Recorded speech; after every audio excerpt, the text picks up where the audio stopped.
Good morning students. ये आपकी worksheet number 45 कक्षा 9 के लिए, और ये जो है आपकी तीसरी वर्कशीट है नाज़ीवाद और हिटलर के उदय की। ठीक है, आज हम पढ़ेंगे कि हिटलर का उदय किस प्रकार हुआ। हिटलर का उदय। हिटलर एक जर्मन सेना का सिपाही था। ठीक है, जर्मनी सेना का सिपाही था उस समय, और प्रथम विश्व युद्ध के समय जो है वर्साई की संधि और जर्मनी की पराजय ने उसे जो है दुखी कर दिया और आग बबूला कर दिया। 1919 में जर्मन वर्क्स पार्टी में उसने सदस्यता ले ली। जर्मन वर्क्स पार्टी, ठीक है। और इसी पार्टी का नाम जो है आगे नेशनल सोशलिस्ट पार्टी का नाम दिया गया। ठीक है, क्या नाम दिया गया? नेशनल सोशलिस्ट पार्टी, और इसे नाज़ी पार्टी भी कहते थे। ठीक है, उस समय अर्थव्यवस्था की बदहाली, देखो स्थिति क्या थी। अर्थव्यवस्था की बदहाली, राजनीतिक खालीपन, समाज के गहराते संकट को ने जो है हिटलर को सत्ता में पहुंचाने के लिए उनका रास्ता साफ कर दिया।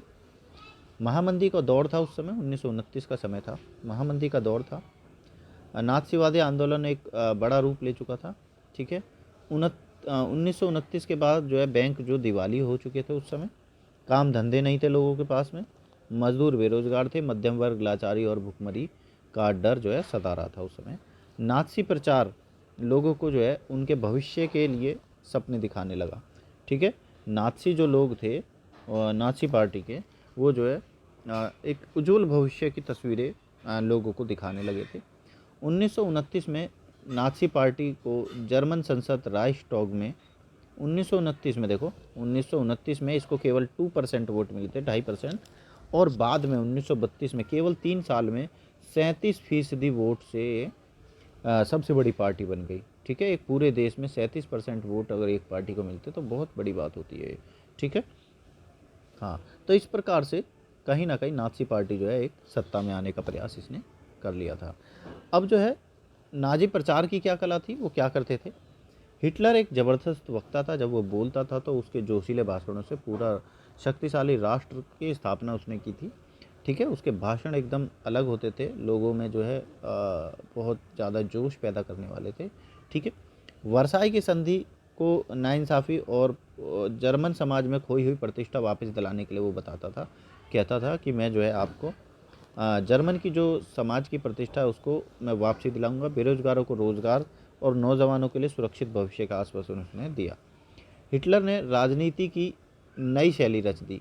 ठीक है, और वह लोगों को इकट्ठा करने के लिए आडंबर और प्रदर्शन की को ही अहमियत समझता था। लोगों में समर्थन दर्शाने और परस्पर एकता का भाव पैदा करने के लिए नाज़ियों ने बड़ी बड़ी रैलियां की, जनसभाएं की। उसमें जो है स्वास्तिक का निशान था लाल झंडे के ऊपर, उनकी जो पहचान देखो, नाज़ी सैल्यूट और भाषणों के बाद खास अंदाजों में तालियां बजाना। ठीक है, ये चीज़ें जो हैं कहीं ना कहीं प्रदर्शन को और मजबूत बनाती थी। ठीक है, नाज़ियों ने जो है धुआंधार प्रचार के जरिए जो है हिटलर को एक मसीहा, एक रक्षक और एक अवतारी के रूप में पेश किया।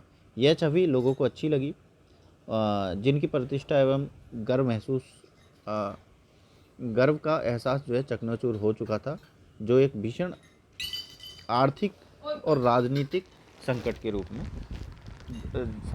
जो है जर्मनी के लोग गुजर रहे थे, जिससे तो लोगों को एक रास्ता दिखाई दे रहा था, एक मसीहा दिखाई दे रहा था उनको। ठीक है, लोकतंत्र का विध्वंस कब हुआ? ठीक है, लोकतंत्र का ध्वंस कब कर दिया उन्होंने? 30 जनवरी 1933 को राष्ट्रपति हिडेनबर्ग ने हिटलर को क्या मंत्रिमंडल का सबसे शक्तिशाली पद हिटलर को दे दिया, चांसलर का पद।